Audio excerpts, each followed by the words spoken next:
a nuestra clase de este día. En principio, vamos a comenzar a revisar el tema de sistemas amortiguados con un grado de libertad. Es decir, vamos a regresar al sistema bloque-resorte que habíamos pues, revisado prácticamente al inicio de este curso y vamos a agregar un término que vamos a asociarlo a una especie de fuerza de fricción con una forma muy particular y que va a permitirnos analizar lo que sucede en este tipo de sistemas cuando la energía pues se disipa de alguna manera. Pero bueno, antes de pasar a esa parte, me gustaría preguntar si existen dudas con relación a los ejercicios de este tema que eh, han venido ustedes realizando como preparación para el examen. Recordemos que la evaluación del primer parcial pues ya es la siguiente semana, así que bueno, todavía se dispone de esta semana para pues atender las dudas que hayan surgido. Y bueno, para ser más eficiente a la hora de resolver alguna duda, pues me gustaría que la duda que se externe sea muy puntual y que se muestre incluso, de ser posible, en pantalla lo que se ha intentado respecto a un cierto ejercicio, respecto a alguna pregunta o algún problema. Así que, bueno.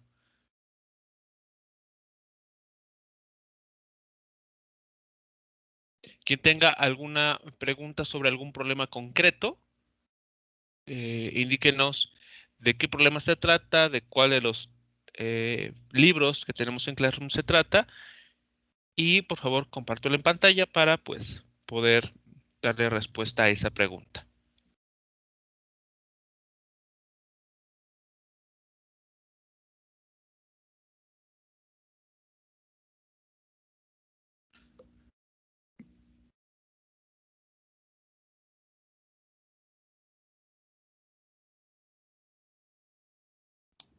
Sí, yo tengo una duda respecto a uno de los ejercicios, pero ahorita lo comparto. Bien, se ha dejado libre la opción de compartir pantalla para que se pueda compartir entonces la duda.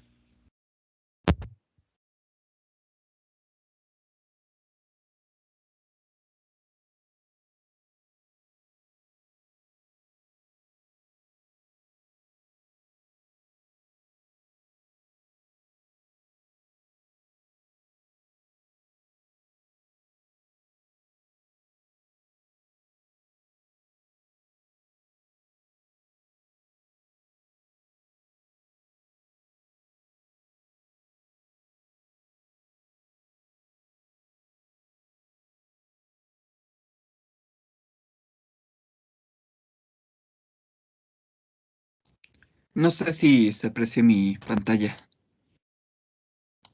Creo que ya, sí se ve. Ok. Bueno, es el ejercicio 10 del capítulo, me parece, 15 del libro de Serway. Entonces, bueno, aquí estuve realizando unos cálculos, por eso está un poco en desorden.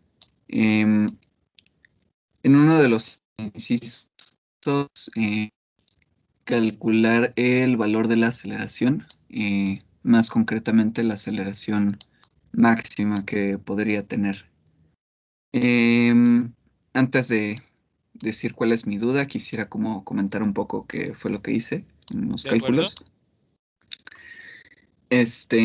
Bueno, dadas las condiciones que me dice el problema, que en t igual a 0 el deslizador se libera desde el reposo, en x igual a menos 3 centímetros, podemos asumir que esos menos 3 centímetros va a ser como la máxima compresión del resorte, además que me da igual a la constante, y por tanto podemos asumir también que phi va a ser igual a 0, y podemos recordar aquí la ecuación que es respecto a la posición. Aquí tenemos la frecuencia angular, que la calculamos mediante pues esta ecuación. Este, y así pues obtenemos 5 radianes sobre segundo.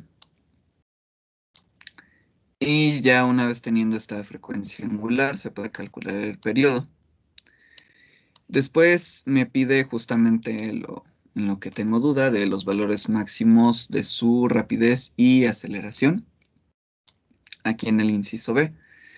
Aquí lo que hice fue como recordar un poquito lo que nos dijo sobre las gráficas, que básicamente este sistema alcanza su máxima velocidad cuando pasa por el punto de equilibrio.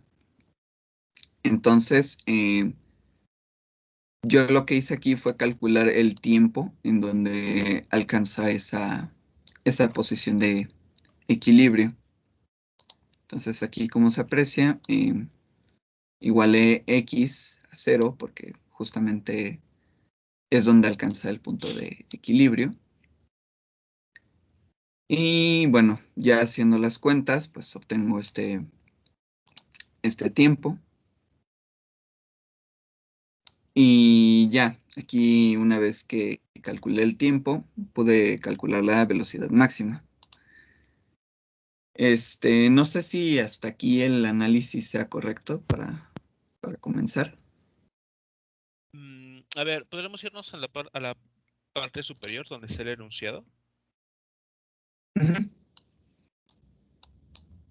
Ok, Sí. entonces nos da información sobre la masa del deslizador, la constante del resorte. Nos dice que en t igual a 0 el deslizador se libera desde el reposo en una posición de x igual a menos 3 centímetros. Es decir, el resorte está comprimido 3 centímetros. Y con eso determina el periodo, valores de máximo de rapidez y aceleración, la posición de velocidad como funciones del tiempo. Ok, a ver, si, si phi vale 0, en la ecuación que tenemos ahí, la de posición x de t, y t lo tenemos igual a 0, ¿cuál es el valor de x en el tiempo 0? Bueno, el valor de x en el tiempo cero sería menos 3 centímetros. Ok, eso es lo que nos dice el problema, pero al Ujú. hacer la sustitución en la ecuación, ¿estaríamos obteniendo ese resultado? Bueno, anteriormente lo comprobé justamente bueno, para Ajá, comprobar si esto era como la máxima compresión o más bien la amplitud. sí, Entonces justamente evalué esta función en t igual a 0 porque prácticamente nos está dando información sobre ese detalle. sí, Entonces, a sabiendas de esto, pues en efecto la amplitud fueron menos 3 centímetros. ok.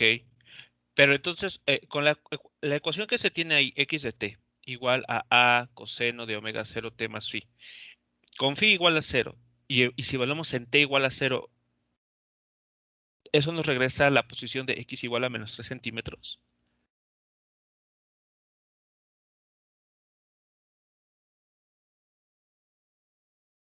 Sí.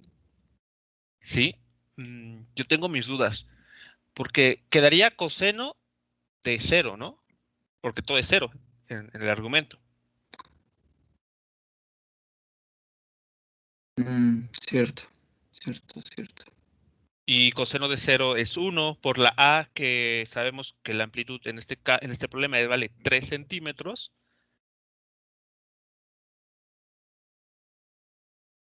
Entonces nos estaría diciendo que el objeto, el deslizador, inicia su movimiento en la posición de 3 centímetros. Y no, queremos que inicie en menos 3 centímetros.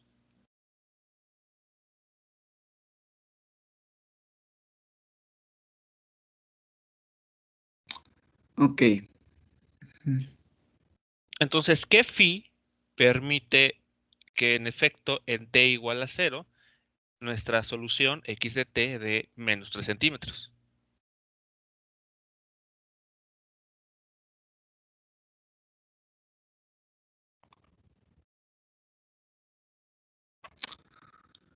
Mm, creo que entonces en este caso sí se tendría que calcular. No tenemos la suficiente información como para decir que phi es igual a cero, entonces.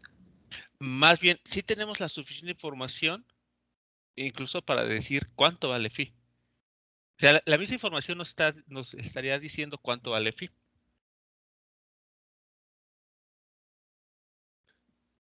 Entonces, a ver, tenemos que evaluar en t igual a cero. Eso significa que todo depende del coseno de phi, ¿cierto? Sí, Ok. Entonces, queremos que en x en t igual a cero, la posición sea menos 3 centímetros. ¿Cuánto debe de valer ese coseno de phi entonces?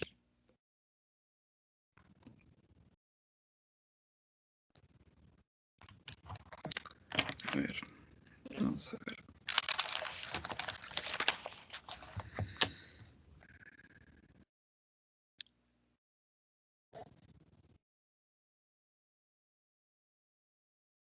Si el resto de compañeros que están tomando la clase ya conocen la respuesta, por favor puedan compartirlo.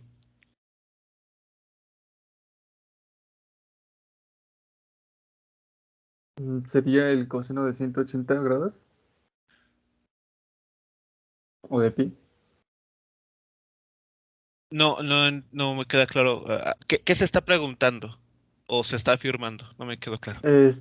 O sea, si se quiere llegar a que la amplitud es a -3, No, entonces que la posición. Que la posición. La perdón, sí, amplitud la vale posición 3. sea, ajá, Aguas aquí, no confundan. La amplitud A es una cantidad positiva.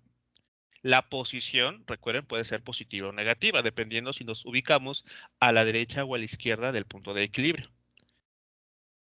Ahora sí, continúe.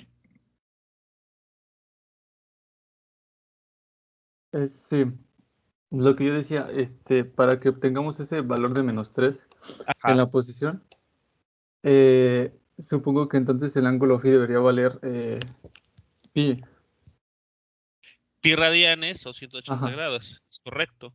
Para que coseno de 180 grados nos dé -1 y multiplicado con la amplitud, que vale 3 centímetros, nos dé la posición de -3 centímetros. Entonces, ahí está. Phi tiene que valer pi radianes. ok. ¿De acuerdo? Entonces, ujú, bueno, aquí lo estamos analizando de una forma bastante simple, ¿no? Viendo, a ver, qué condiciones necesito que se cumplan en mi problema. Pero realmente lo que se tiene que hacer, eh, de forma más general, es lo que se hizo en el problema del resorte vertical, que si ustedes recuerdan, sustituimos las condiciones iniciales en el problema, tanto en la velocidad como en la función posición. Eso nos llevó a un sistema de ecuaciones en las que necesitamos conocer cuánto vale A y cuánto vale phi. Entonces, eso es lo que realmente deberíamos hacer. Aquí como la amplitud se identifica rápidamente como 3 centímetros, entonces solamente necesitamos una ecuación. Por lo tanto, en la solución x de t que tenemos ahora en pantalla, si ustedes sustituyen del lado izquierdo -3 centímetros y del lado derecho 3 centímetros por coseno de phi, eso ya algebraicamente nos arroja que en efecto phi tiene que valer pi radianes.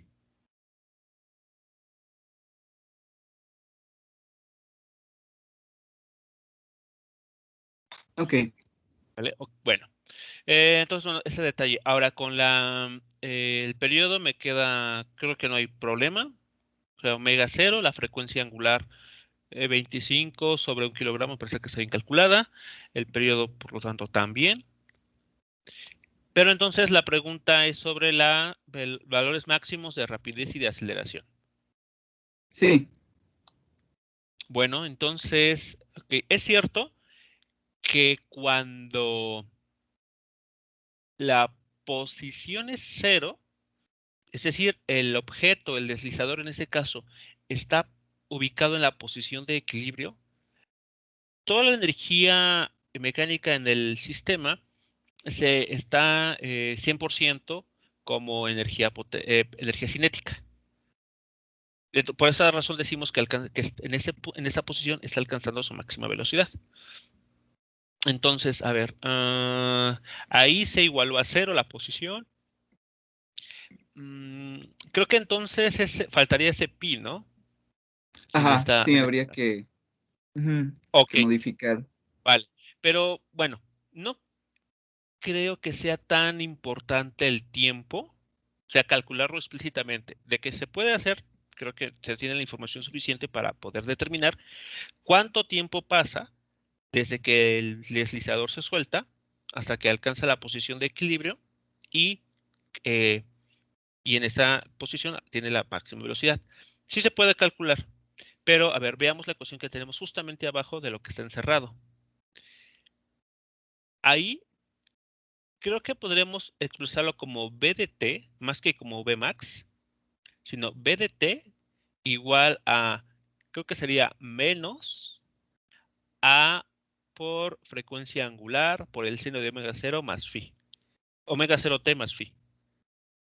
Esa sería la ecuación para la velocidad, ¿cierto? Sí. Ok.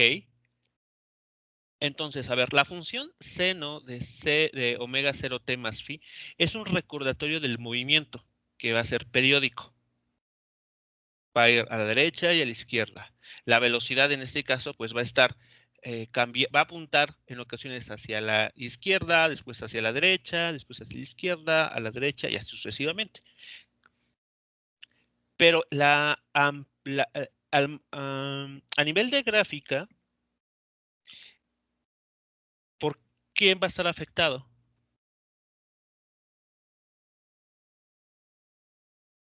¿Cuál es el factorcito que modifica la altura de esa función seno?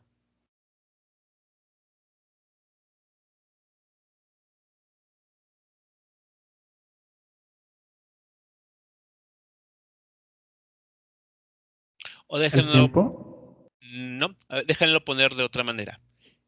La función seno, ¿entre qué valores qué valor, sí, entre qué valores está acotado? ¿Cuál es el Entre, mínimo? Ajá, ajá, sería 1 y -1, ¿no? de acuerdo, entre 1 y -1. Esa es la gráfica seno, puramente la gráfica seno. Cuando nosotros multiplicamos por a omega 0, ¿qué estamos encontrando?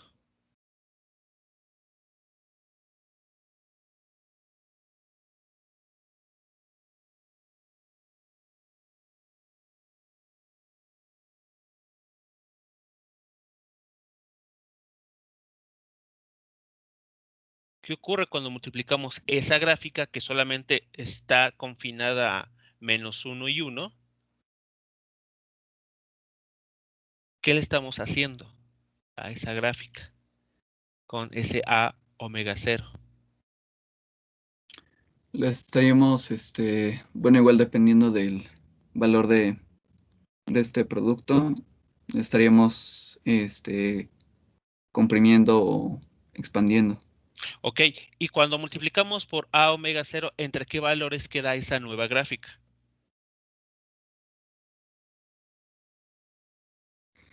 Mm, entre, pues justamente entre este valor o punto menos punto 15. Bueno, en el problema, en el problema en particular, pero en general, Ajá. la gráfica para la velocidad queda entre menos a omega 0 y más a omega 0, Ah, bueno, sí. donde menos a omega 0 es la velocidad que tiene esta partícula, este deslizador, dirigido hacia la izquierda. Y a omega 0 nos indica la velocidad que la partícula tiene hacia la derecha. Pero todos estamos de acuerdo que esos valores pues están diciéndonos lo mínimo que puede valer o lo máximo que puede valer la velocidad. Ahora, si lo tomamos en valor absoluto, pues es la amplitud de esa gráfica.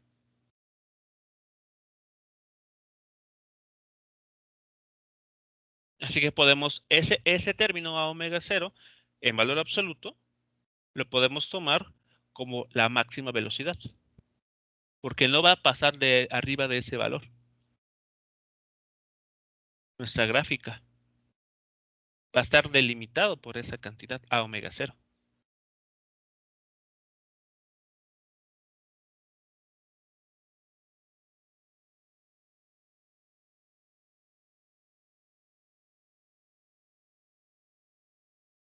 No sé si esto es claro para todos.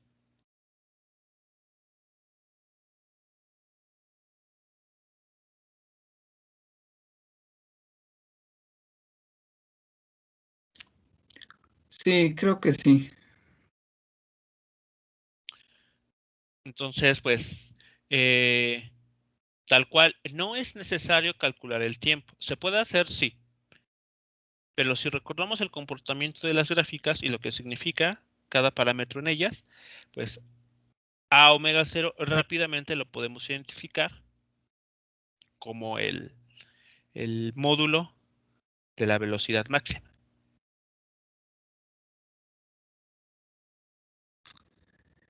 Ok, entonces prácticamente, como usted dice, se puede, pero no es realmente necesario calcular este tiempo, sino que meramente por los conceptos ya podríamos deducir rápidamente que la velocidad máxima va a estar denotada por esta amplitud. Exactamente. Ok, Y el mismo argumento para la aceleración máxima. Se puede ok, derivar la función velocidad y nos va a quedar una función coseno, que es un recordatorio de que la aceleración también va a estar cambiando de dirección en el tiempo. A veces va a estar apuntando hacia la izquierda, después hacia la derecha y así sucesivamente. Pero el factor que acompaña a esa función coseno en la aceleración va a ser en su módulo, va a ser la máxima aceleración que alcance este objeto.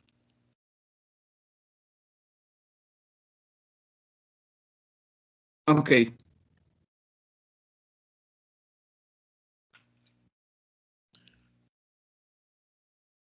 Bueno, no sé si Y queda. bueno, otra, Ajá, ajá. sí. Bueno, otra pregunta. Dado que, bueno, en lo personal aún no resuelvo todos los ejercicios, me imagino que cuando vaya resolviendo más, igual irán surgiendo más, dudas. ¿Por qué medio podríamos externarlas? Lo pueden hacer por correo, por ejemplo, pero sí agradecería que fueran dudas específicas, donde incluso ustedes pues envíen lo que han hecho para también saber en qué punto está el problema.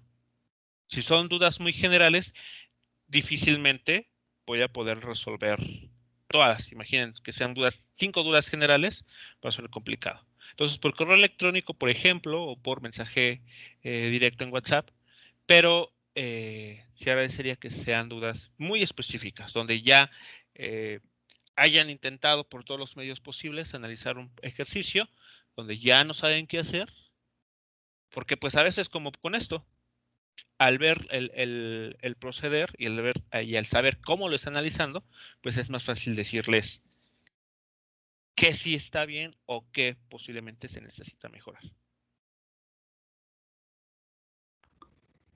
Ok, Ahora, eh, el,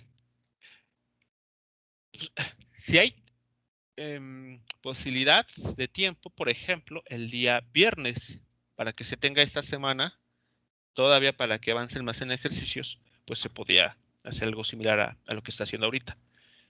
Pero todo va a depender de si sí hay dudas o si no las hay. Y bueno, eh, tocando nuevamente el tema del examen, bueno, porque está eso relacionado. Entonces el examen ¿queda el día lunes o queda el día martes? Porque me habían comentado que hay un día de estos dos en los que después de esta clase no tienen ninguna otra actividad. Entonces, si es necesario extenderle el examen 3 horas, pues se puede hacer sin ningún problema.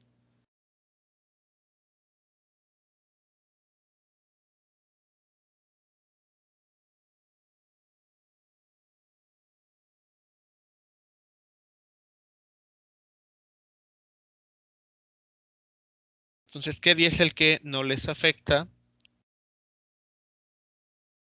para poder, si se necesita, extender el examen 1 hora y media más? Me parece que sí es el lunes, que tenemos hora libre después de esta clase. Ok, bien, entonces si es así, el siguiente lunes se realizará la primera evaluación de este parcial, donde se van a evaluar los temas que hemos visto. Oscilaciones en sistemas bloques resortes, oscilaciones en cuerpos rígidos, concretamente llamados péndulos, si lo quieren, digamos, asociar algo, péndulos, péndulo físico o péndulo simple. Evidentemente lo que da más juego son los péndulos físicos, porque pues pueden tener distintas configuraciones.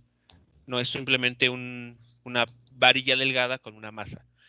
Entonces, pues sugeriría que de estos temas pues, comiencen a hacer ejercicios, ya los tienen en Classroom asignados, ya saben cuáles son, y bueno, pues eso les va a permitir a ustedes agarrar la técnica, cómo analizarlo. Sobre todo creo que es eso, que se vayan familiarizando con los conceptos, que los vayan entendiendo, porque creo que esa es la parte medular en todos estos problemas. Bien, ¿alguna otra pregunta, duda con algún otro ejercicio?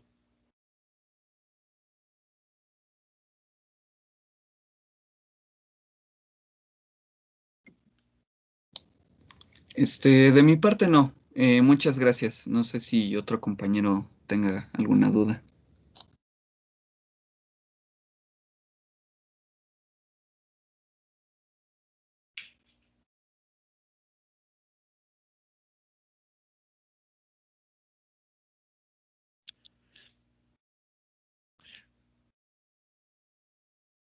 Bueno, si surge alguna duda durante lo que resta de la clase, pues me gustaría que lo comentaran.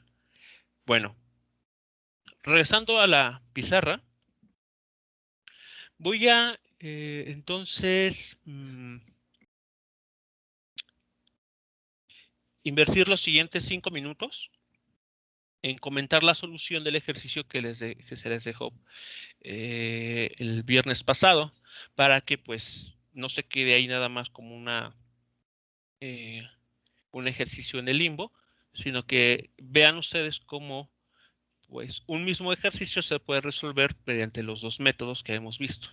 Y eso también para que les sirva en, en lo que se puede presentar en el examen. Bien, entonces vamos a pasar a discutir este ejercicio rápidamente. Y ya una vez que terminemos, ahora sí, comenzaremos a ver el siguiente tema, ¿no? Sobre oscilaciones amortiguadas. Bien, en este ejercicio se había comentado, se está presentando la situación de tener una masita aquí, en color amarillo, unida a un resorte. Pero también esta masa está unida a esta superficie horizontal con ayuda de una varilla de masa despreciable de longitud L. Y aquí se nos está indicando que esta masa ha sido desplazada una cierta cantidad θ respecto a la posición vertical original, que es la línea de color rojo.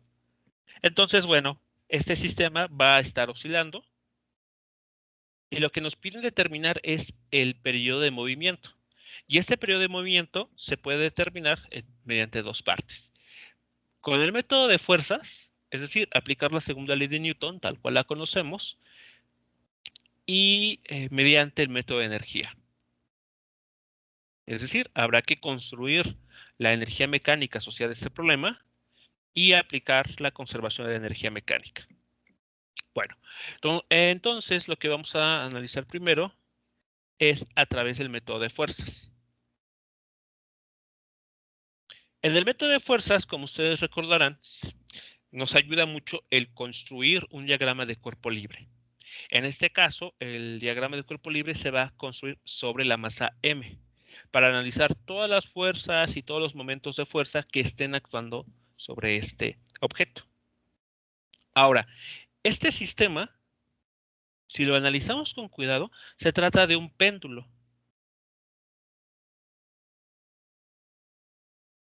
Un péndulo donde la fuerza K, que está aquí abajo,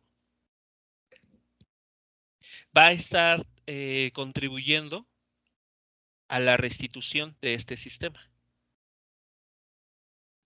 Cuando el péndulo es físico o el simple, también es equivalente,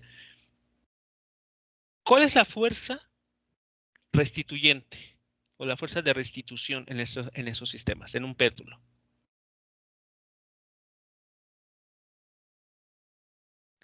¿Cuál es la fuerza que obliga a que un péndulo físico o péndulo simple tienda a regresar a su posición de equilibrio, es decir, a que se encuentre de forma vertical? ¿El peso? Así es, el peso, o si somos más específicos, la componente ortogonal del peso. Esa es la fuerza restitutiva. Aquí, además de esa fuerza restitutiva, el peso, estamos agregando otra fuerza, la del resorte. Así que eso es lo que hace un poco diferente a este péndulo, que no solamente tiene un ingrediente como fuerza restitutiva, es decir, el peso, sino que además le estamos agregando la fuerza restitutiva del resorte.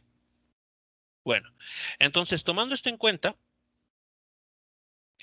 y guiándonos del dibujo, lo podemos tomar como base, podemos afirmar que este resorte está en esta situación estirado. Si no estuviese estirado, este bloque, esta masa estaría totalmente alineada con el eje vertical. Pero está desplazada, vean, un cierto ángulo. Y como está unida al resorte, eso quiere decir que el resorte está ligeramente elongado. Por lo tanto, si aplicamos la ley de Hooke, debe de existir una fuerza que esté actuando sobre la masa dirigida hacia la derecha, que la esté obligando a regresar a la posición vertical original. Bien, entonces, apelando a esto, eso es lo que estaríamos teniendo.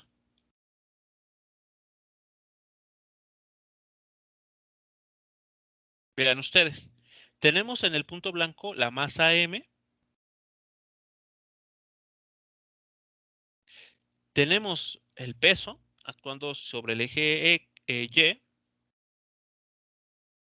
tenemos la fuerza debido al resorte, debido a que está evidentemente estirado en esta situación, y aquí estamos indicando el ángulo θ que este objeto, que esta masa, está haciendo con la vertical. Este es el ángulo θ, pero este ángulo θ, por razones trigonométricas, también es el ángulo que tenemos aquí abajo.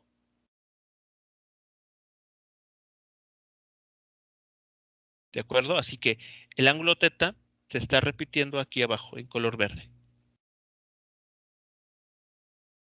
Bien.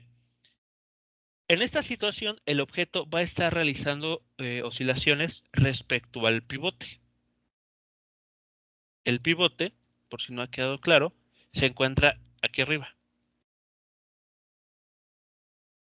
Ese pivote aquí se está representando por la cruz.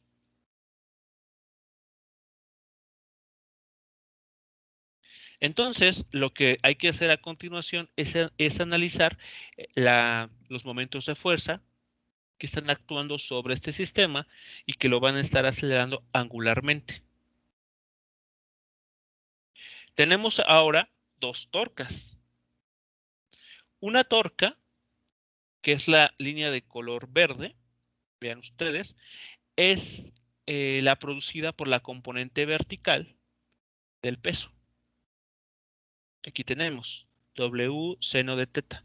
¿Cuánto vale el brazo de palanca debido a esta fuerza? Pues la longitud L, porque está actuando a una distancia L del pivote.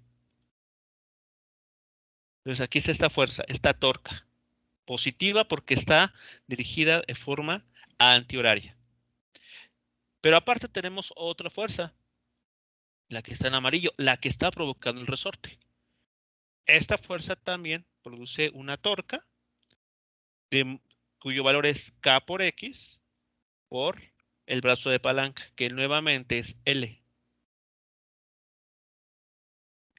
Y el efecto de estas dos torcas es generar una aceleración angular. ¿Preguntas hasta aquí, jóvenes?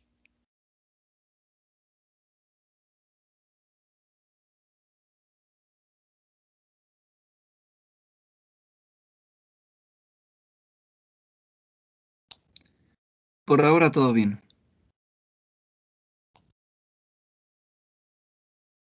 ¿De acuerdo?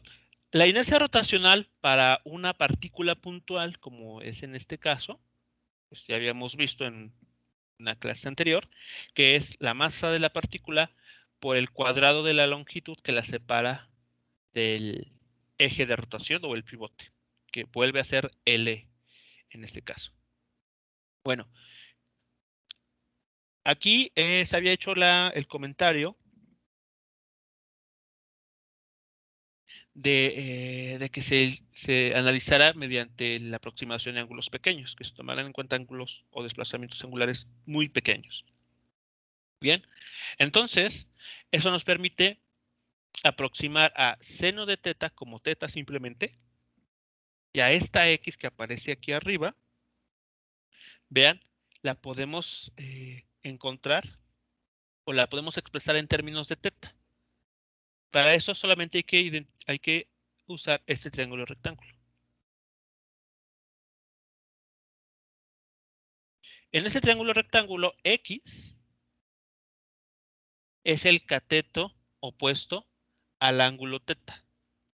Y ya habíamos dicho que el ángulo teta se está formando aquí arriba. Sabemos el valor de la hipotenusa, que es L.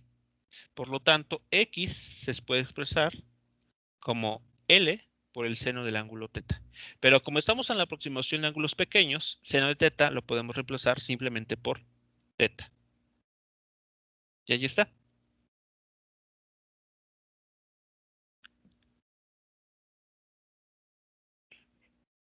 Lo que se hace a continuación, pues, es sustituir esta aproximación en lo que tenemos acá arriba y manipular un poco mediante, pues, pasos algebraicos para obtener la ecuación diferencial que necesitamos.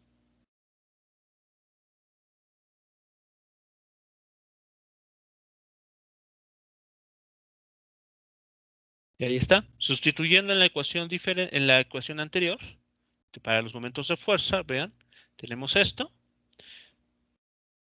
Recordemos que alfa es la segunda derivada de la posición angular respecto al tiempo. Y estos dos términos, en color rojo y el que está con colores amarillo y azul, comparten la variable teta. Entonces podemos juntarlos, podemos factorizar ahí una variable teta y nos da como resultado la expresión que tenemos aquí. Este término lo podemos identificar de manera automática con el cuadrado de la frecuencia angular, con omega 0. El cuadrado de omega 0, lo que está en paréntesis. Por lo tanto, si ya tenemos el valor de omega 0, podemos determinar rápidamente el valor del periodo.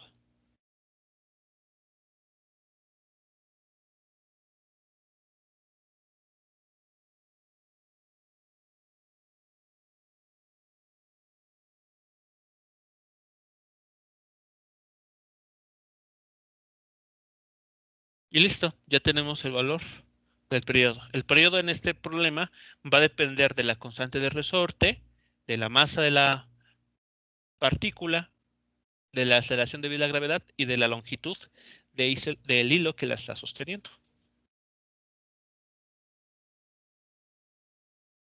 ¿Preguntas o comentarios sobre este procedimiento?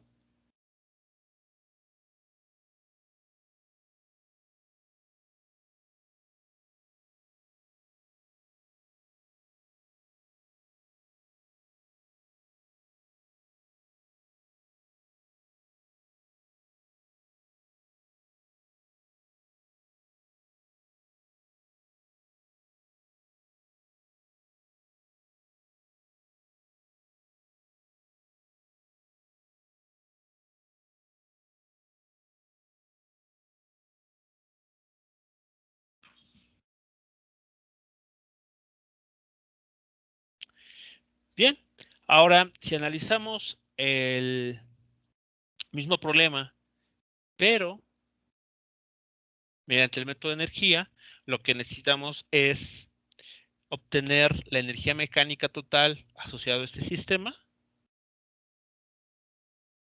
y aplicar la conservación de la misma. Bien, entonces, nuevamente, utilizando este gráfico, esta figura como base, podemos identificar que hay energía potencial, debido a que el resorte está elongado, está deformado. Y también tenemos energía cinética rotacional, porque esta partícula M está rotando alrededor del pivote. Tal vez no está no está describiendo una circunferencia completa. Está describiendo o está moviéndose en una pequeña sección de esa trayectoria circular. Pero eso no deja de ser un movimiento rotacional.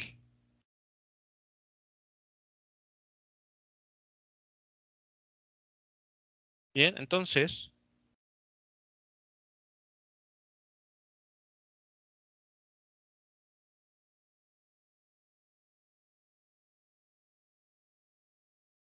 vamos a escribir lo siguiente.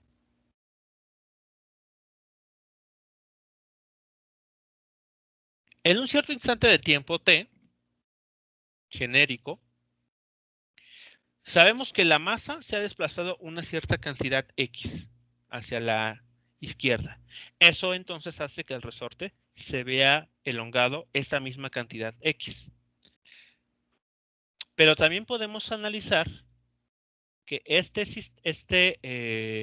esta partícula se encuentra a una distancia determinada del pivote, de forma vertical. Así que respecto al pivote, tenemos energía potencial. Bien, entonces, tenemos el término de energía cinética,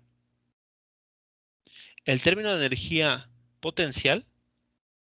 Aquí, perdón, la energía potencial se está midiendo respecto a su posición original, la posición en la que está totalmente alineada con el eje vertical, y la energía elástica que está almacenando el resorte en algún cierto instante de tiempo t.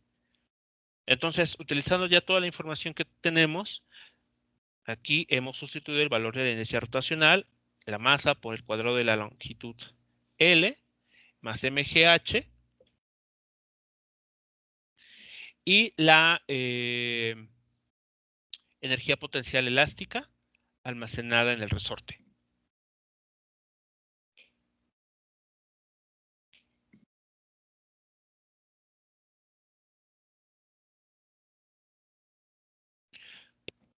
Respecto a la pregunta del chat, la energía mecánica potencial siempre va a ser la energía potencial elástica siempre va a ser positiva en la expresión para la energía mecánica.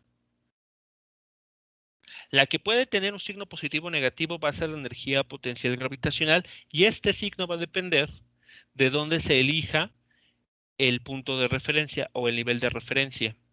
En esta situación, estamos utilizando como nivel de referencia la posición vertical que tenía la pelota antes de ser desplazada. Así que, por esa razón, la energía potencial respecto a esa posición anterior es positiva, porque está este objeto encontrándose por arriba de ese nivel de referencia. Si esto lo vemos comparado con el ejercicio anterior, el del aro, aquí teníamos una energía potencial de signo negativo, porque el nivel de referencia que se escogió está por arriba de la posición del centro de masa en este problema. Por esta razón, aquí tenemos un signo negativo. Así que bueno, todo va a depender de dónde ustedes escojan el nivel de referencia para medir la energía potencial gravitacional. Bien.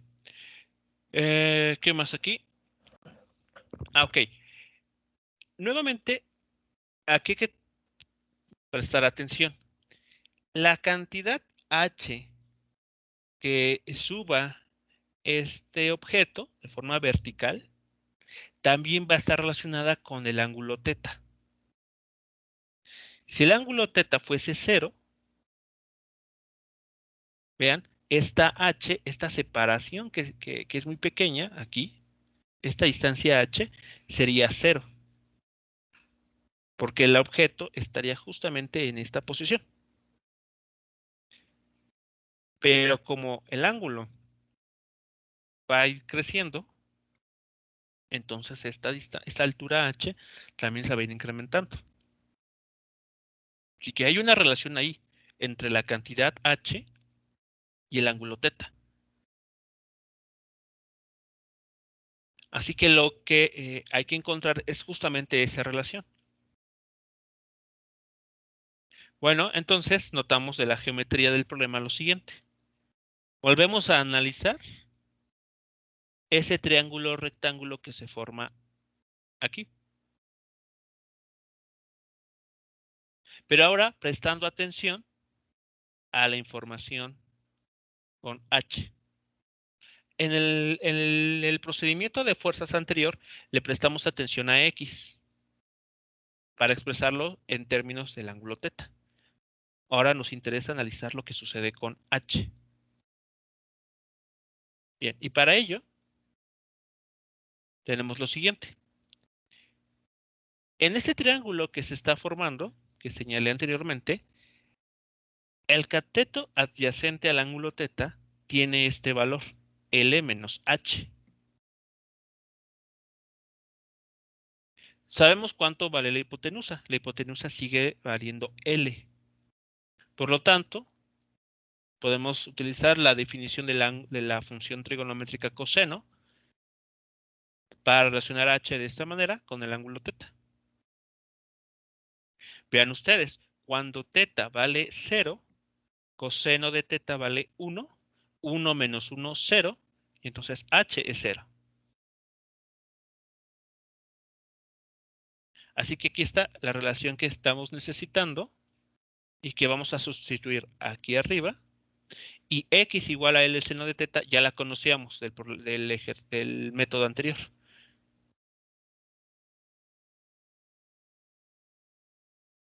Así que todo lo estamos expresando en términos de la variable angular teta. ¿Preguntas o comentarios hasta esta parte del cálculo?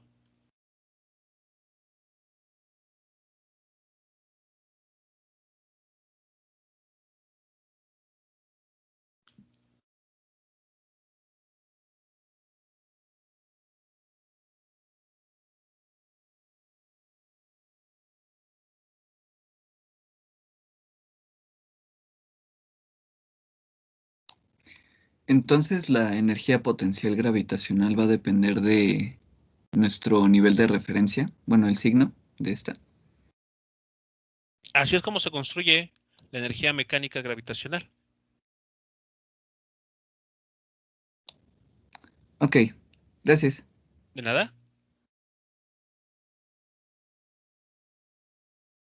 Bien, entonces, ya que tenemos estas expresiones para la H y X, podemos volver a aplicar la aproximación de ángulos pequeños.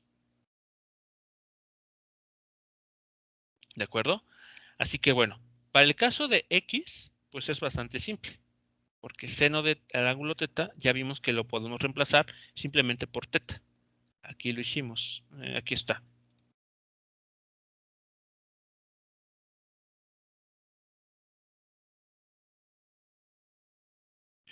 Lo que tendremos que hacer entonces es aplicar esa misma aproximación, pero para la cantidad h.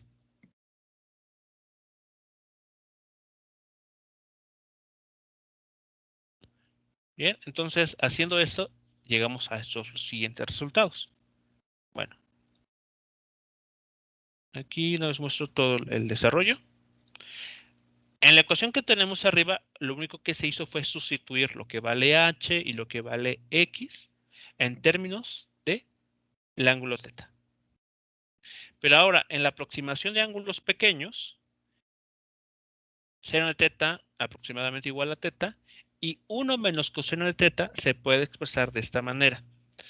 Aquí lo que está escrito en color verde es la expansión de la serie de Taylor del ángulo coseno de teta. Recuerden ustedes que en su momento, para el ángulo seno de teta hicimos lo mismo, o al menos lo mencionamos. Mencionamos que existe una expansión llamada serie de Taylor para la función seno. Y dijimos que nos íbamos a quedar con el primer término en esa serie, o en esa suma infinita.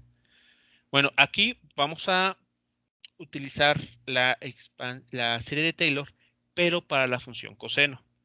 Esta se puede encontrar en cualquier libro de cálculo diferencial o integral, o en general en Internet. Y entonces, pues aquí la vamos a emplear, porque son ángulos pequeños, así que tenemos que restringirnos a ese tipo de aproximación. Entonces, bueno, aquí sustituimos, y en este caso nos vamos a quedar con teta cuadrada sobre 2. Aquí los unos que aquí aparecen se van a cancelar. El primer término es justamente este teta cuadrada sobre 2 factorial menos 2 menos este término y así con los otros, ¿no? Bueno, evidentemente los términos que no se muestran aquí pues son pequeños en comparación al primero, así que por esa razón nos quedamos con este teta cuadrada sobre 2. Pues lo sustituimos. Vean, aquí abajo hemos sustituido esta aproximación a ángulos pequeños. En lugar de poner seno cuadrado de teta, ponemos simplemente teta cuadrada. Y en lugar de poner 1 menos coseno de teta, hemos puesto teta cuadrada sobre 2. Repito, esto es válido únicamente para ángulos pequeños.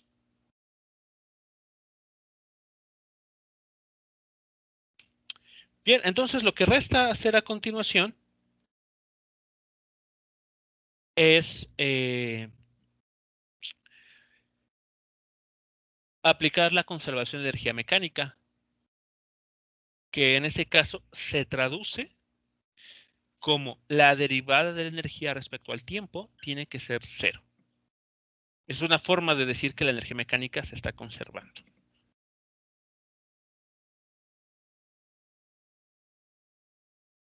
Entonces, comenzamos aquí a aplicar esa derivada. Derivamos lo que tenemos arriba respecto al tiempo, aplicamos la regla de la cadena donde se tenga que aplicar.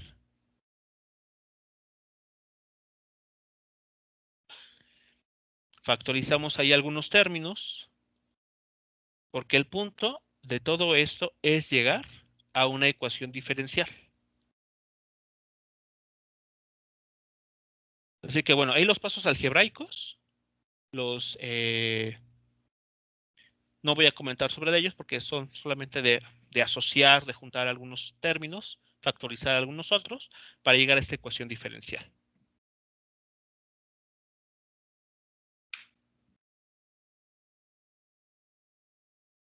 Listo, llegamos a esta ecuación diferencial, a esta ecuación, que es exactamente la misma que tenemos acá arriba.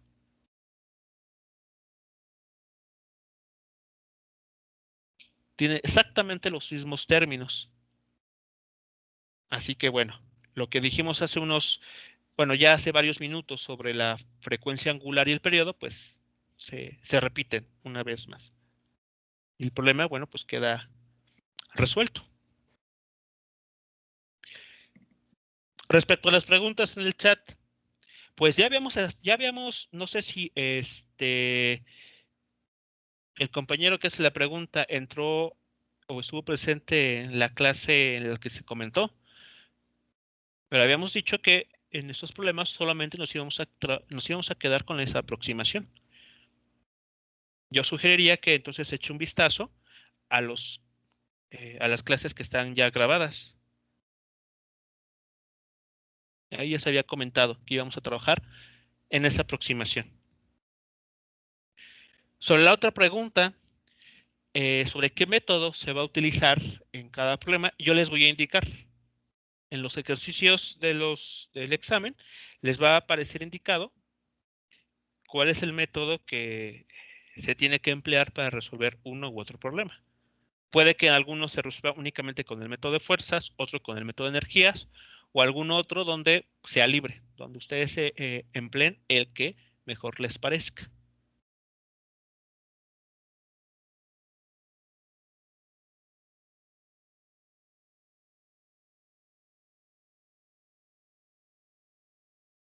Preguntas, comentarios, jóvenes, sobre este segundo procedimiento, el método de energías para resolver el problema de eh, ese objeto unido a un resorte.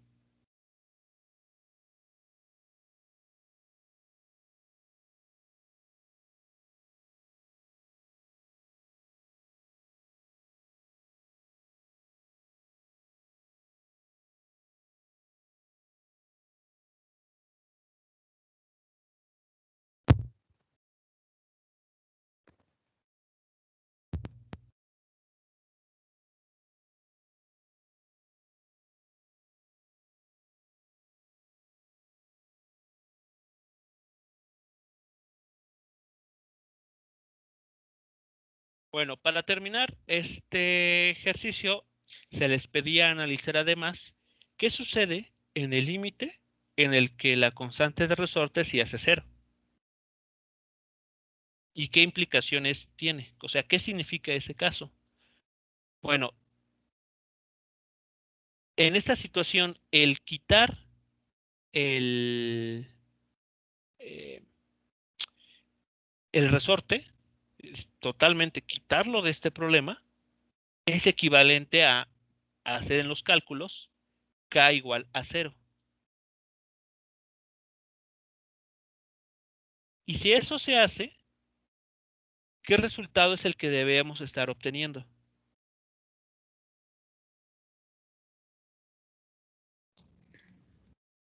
En todo caso, creo que obtendríamos el periodo para un péndulo simple. Exactamente. Eso es lo que deberíamos estar recuperando. Cuando K vale cero, es decir, quitamos el resorte, esto se vuelve en un péndulo simple, tal cual. Y entonces si vamos aquí abajo, aquí está la frecuencia angular. Hagamos de cuenta que este término no existe y vean lo que nos queda, G entre L. Y si aquí lo hacemos también, el periodo, queda L entre G dentro de la raíz cuadrada. Y eso es justamente el periodo para un péndulo simple. Así que este resultado nos regresa uno que ya conocíamos. Y tiene sentido, porque la única fuerza restitutiva que estaría actuando es la del propio peso de la masa M.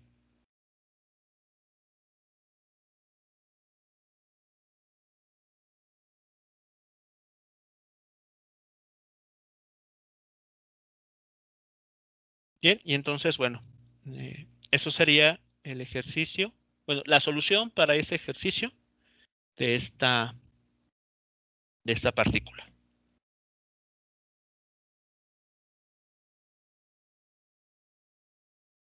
Sugerencia también a la hora de resolver los ejercicios.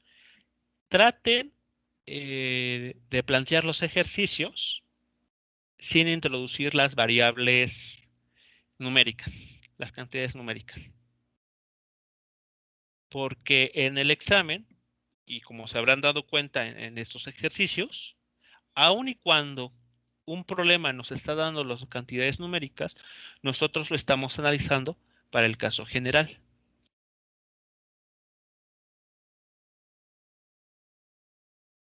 Lo de menos es meter los datos numéricos y operar con ellos. Eso es lo de menos.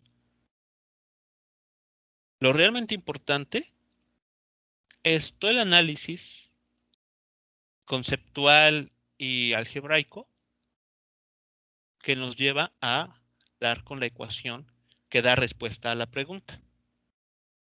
Por lo tanto, la sugerencia es que en los problemas, aun y cuando ustedes se vean tentados en sustituir los valores numéricos, no lo hagan. Si les habla de la masa que mide 10 kilogramos, ustedes cámbienlo por un bloque de masa M. Y así, estos 10 kilogramos, quién sabe.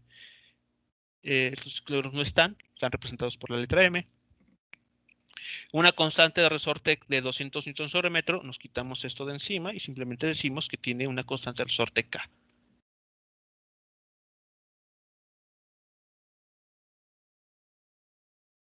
¿De acuerdo? Así que bueno, para que no caigan en ese error de que si no tienen los datos numéricos, el problema no se puede resolver. Sí se puede, solo que no numéricamente.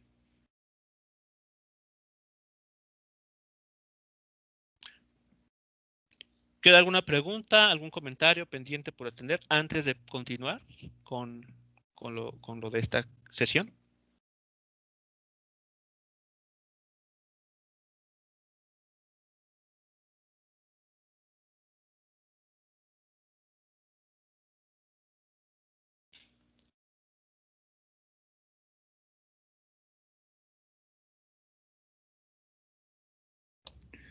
Todo bien por el momento.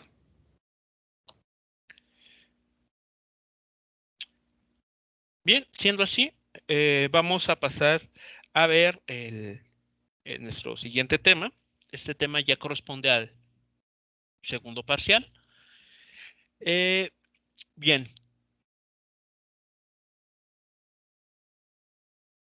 Para este tipo de sistemas que vamos a analizar ahora, sí vamos a incluir este tercer elemento.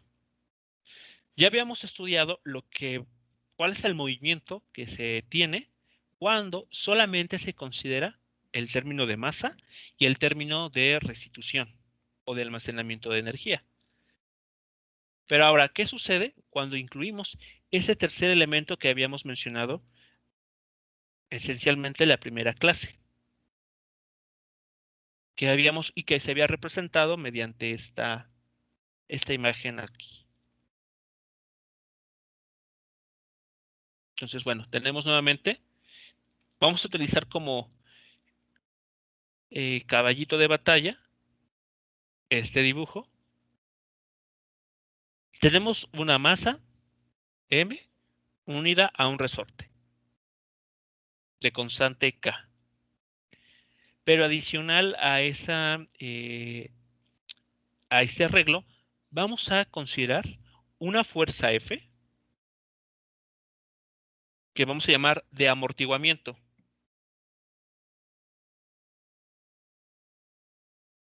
Bien, esa fuerza de amortiguamiento puede tener, de manera general, va a tener una forma que depende de la velocidad que tiene la partícula una vez que ésta se ponga en movimiento.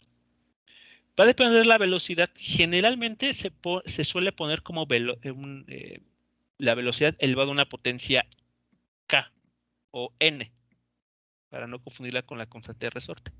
Pero en este caso, para los fines que nosotros perseguimos, para analizar sistemas amortiguados, vamos a elegir ese exponente n como 1.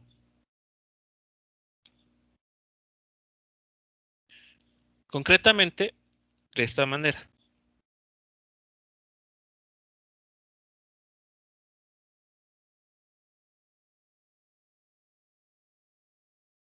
Vamos a asumir que el amortiguamiento va a comportarse como una fuerza de fricción. ¿En qué sentido? En que recordemos que la fuerza de fricción siempre se opone al desplazamiento, a la dirección de desplazamiento de un objeto. Entonces, esta fuerza de fricción va a seguir esa cierta lógica, pero en lugar de decir que se opone o que va a tener la dirección opuesta al desplazamiento, aquí la vamos a elegir de tal manera que se opone a la dirección del vector velocidad. Ese va a ser el aspecto que ya no la hace tan parecida a la fricción. Si ustedes recuerdan, la fricción se solía poner como una constante, un coeficiente de fricción, por el valor de la normal. Eso en mecánica de la partícula. Es así como modelábamos lo que es la fuerza de fricción. Aquí esta fuerza, y además, si el bloque se movía hacia la derecha, la fuerza de fricción actuaba hacia la izquierda, ¿no? Así lo hacíamos en los diagramas de cuerpo libre. Bueno, aquí va a suceder algo similar, excepto porque no estamos considerando el desplazamiento tal cual, sino la dirección de la velocidad. Y como ven aquí, esta fuerza de amortiguamiento no va a ser proporcional a la fuerza normal, va a ser proporcional a la velocidad que tenga la partícula. Entonces, bueno, vean que ya lo hace en ese sentido, pues bastante diferente. Este tipo de fuerzas uno la puede encontrar, como aquí se indica, en medios viscosos. Tal vez, no sé si han prestado atención a un hecho como el siguiente. Imaginen que tienen, o si lo tienen en casa, un tarro, un recipiente de cristal lleno de miel. Si ustedes dejan caer algún objeto al interior de este frasco con miel, verán que, bueno, dependiendo de bueno, qué objeto sea la geometría de ese objeto y con qué velocidad inicial ingrese al medio, verán que ese objeto, al estar dentro de la miel, por ejemplo, se va a ir deteniendo. Gradualmente va a llegar a tener velocidad cero. Es lo que está sucediendo aquí. Vamos a asumir que este término está relacionado con los parámetros del entorno. ¿En qué medio se está moviendo este objeto? Puede ser, por ejemplo, resistencia con el aire, la fricción con el aire, pero que va a tener esta dependencia. Va a ser proporcional a la velocidad con la que se esté moviendo el objeto. Hablando de los líquidos, imaginemos que este objeto podría estarse moviendo en el interior de agua. O sea, que este sistema no esté a nivel de suelo, sino que esté en medio de una piscina, por ejemplo. Se nos ocurra por alguna razón meterlo al interior de una piscina, entonces la masa de agua va a generar una resistencia natural sobre el objeto, que lo va a hacer detenerse eventualmente o va a ir amortiguando. Otro caso, por ejemplo, no tan parecido a los que les estoy mencionando, es justamente lo que sucede en los amortiguadores de los automóviles. Ahí se emplea un fluido que no necesariamente no está cubriendo al sistema, pero sí está influyendo en él. Así que bueno, son ejemplos en los que tenemos un medio viscoso, preferentemente, que de una manera u otra afecta el movimiento libre de los objetos, en este caso concreto, del sistema bloque resorte. ¿Preguntas o comentarios hasta aquí?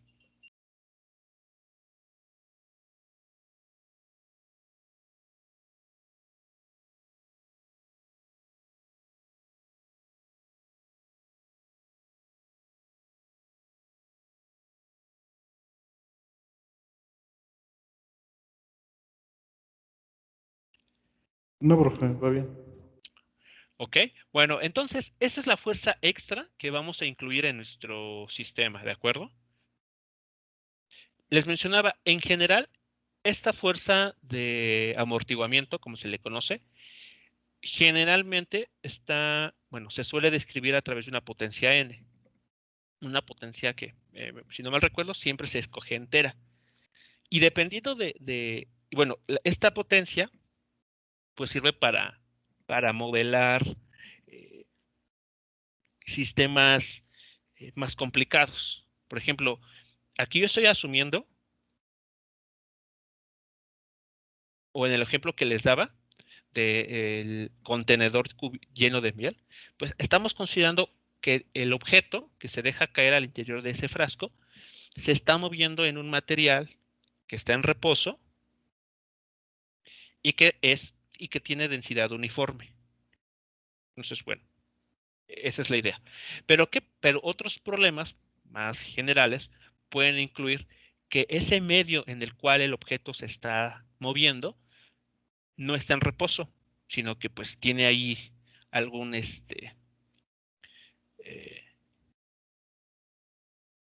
digamos, tiene perturbaciones al interior del medio. Entonces, bueno, eso también va a influir en el desplazamiento o en el movimiento del objeto al interior de ese fluido o al interior de ese líquido. También otro caso que podemos tener es qué sucede si el medio en el cual se está desplazando no tiene densidad constante, sino que conforme va descendiendo va pasando por distintos medios. Imaginen esto como si tuviésemos, cuando se tiene en un mismo recipiente agua y aceite. Estos medios, estos líquidos tienen distinta densidad. Así que si hacemos que un objeto caiga al interior de un recipiente en el que hay agua y aceite, pues va a pasar por medios distintos, con densidades y viscosidades diferentes. Así que, pues bueno, eso también es otro caso a considerar. En esta situación, pues nos vamos a quedar con el caso más sencillo de todos, donde el exponente es 1. Y como vamos a ver, esto pues ya nos facilitará mucho las cosas a la hora de hacer cálculos y el análisis que vamos a desarrollar. Bien, vamos entonces a analizar lo que va a estar sucediendo. ¿Cómo? Mediante el método de fuerzas. Y para eso, bueno, pues ya saben ustedes, vamos a tener que hacer siempre un diagrama del cuerpo libre. En este diagrama de cuerpo libre, consideren ese mismo objeto, ese carrito de supermercado, pero en el que tenemos presente esa fuerza de amortiguamiento. Así que, actuando sobre este sistema, sobre esta partícula de masa m, tenemos las siguientes fuerzas. Tenemos el peso, la fuerza de atracción de la Tierra sobre el objeto actuando hacia abajo, la fuerza normal, la fuerza de reacción que ejerce el suelo sobre el objeto, que pues apunta sobre el eje Y positivo, y estas dos fuerzas. La fuerza del resorte en color amarillo y la fuerza de amortiguamiento, la que está en color rojo. Esa es la nueva fuerza que vamos a incluir ahora. Recuerden ustedes, esta fuerza siempre va a tener la dirección opuesta a la velocidad.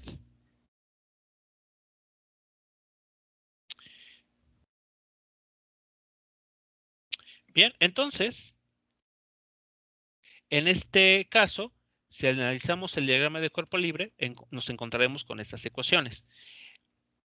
Esta ecuación menos Fs menos FA igual a M por A es la ecuación sobre el eje X. La suma de fuerzas en el eje X da como resultado una aceleración en ese eje. Mientras que en el eje vertical, al no haber desplazamiento en el eje Y, estas dos fuerzas están en equilibrio total. Normal menos peso da igual a 0. No hay movimiento.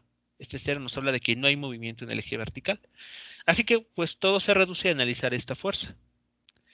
Como la fuerza Fs es debida a un resorte, pues ya sabemos cuál es la expresión para esta fuerza, que es constante al resorte por el valor de la deformación, ya sea que esté comprimido o estirado este resorte.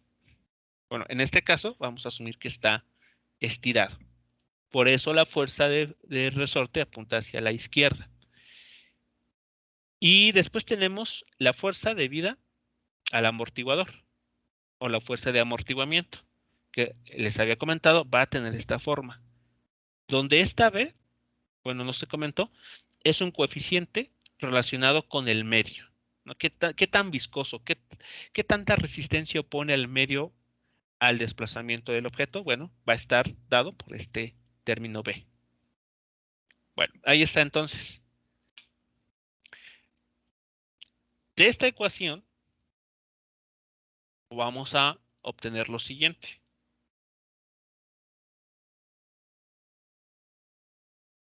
Aquí sí es un paso algebraico bastante simple. Dejamos todos los términos de un solo lado de la igualdad e igualamos a 0. Recordemos cómo se relaciona la aceleración con la posición y la velocidad con la posición.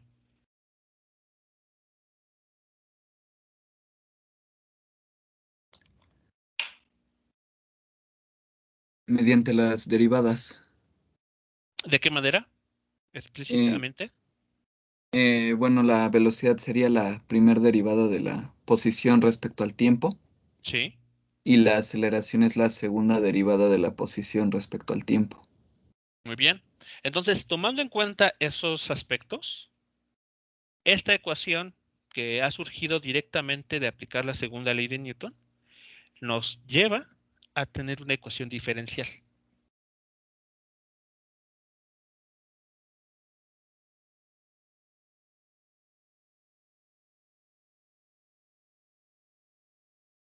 Aquí vale la pregunta. ¿Ustedes ya han utilizado esta notación?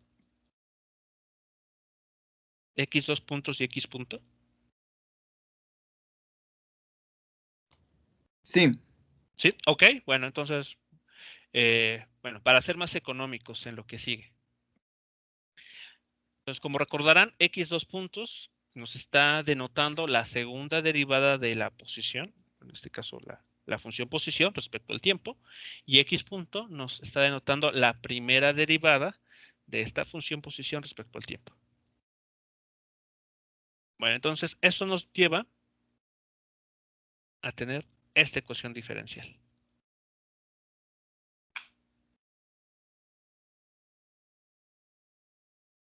Vean que si el medio no opone resistencia al desplazamiento, a que un objeto se mueva en su interior, o es decir, no hay fuerza de amortiguamiento, este parámetro B se hace 0. Y los términos que sobreviven son los que habíamos comentado ya anteriormente.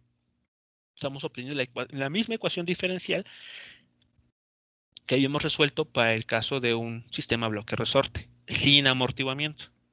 Lo único distinto aquí es la existencia de este término. Es lo que hace diferente a nivel de cálculo ese nuevo problema. La existencia de este parámetro que es proporcional a la velocidad.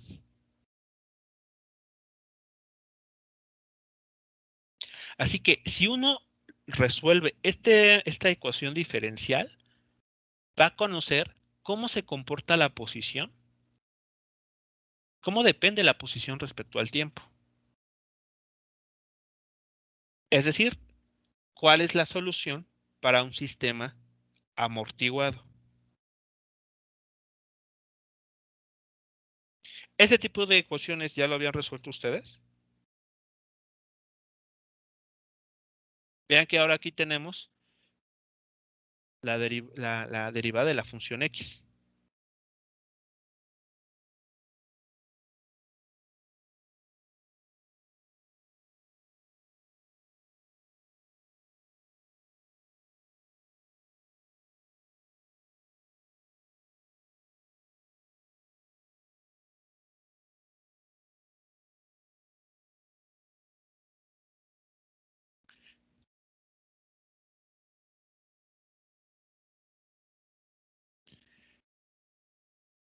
Vamos a darle a la ecuación diferencial una cara un poco familiar. Para ello, vamos a definir el coeficiente de amortiguamiento gamma de esta manera.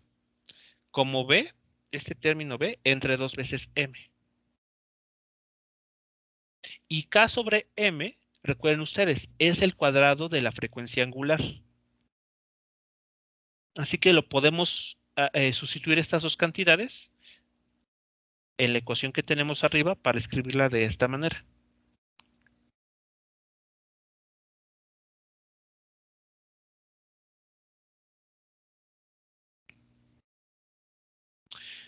¿Vale? Así que esa es la ecuación diferencial que se suele resolver para describir un sistema oscilante con amortiguamiento.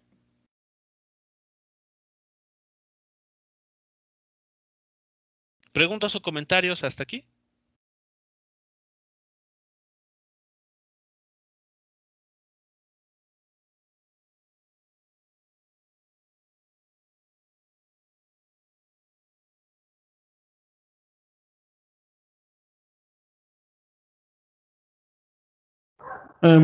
Yo, profe. Ok, bien. Entonces, bueno, ¿qué queda para que ustedes atiendan para el día de mañana? Resolver esta ecuación diferencial de segundo orden homogénea. Claro, con la incorporación de este término que antes no habíamos trabajado.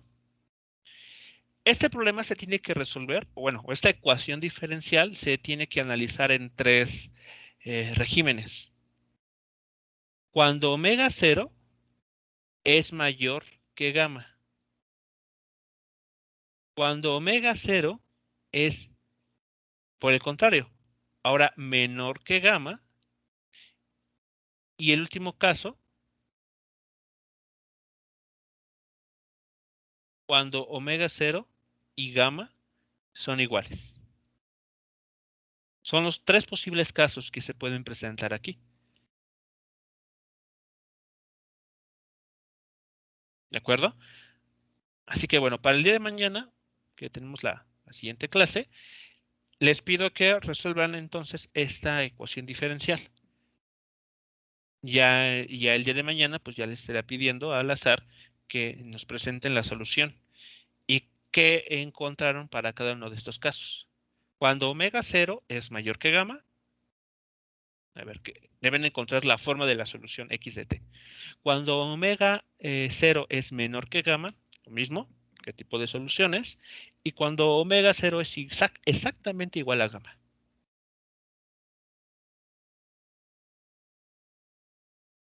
¿Queda claro lo que hay que hacer aquí?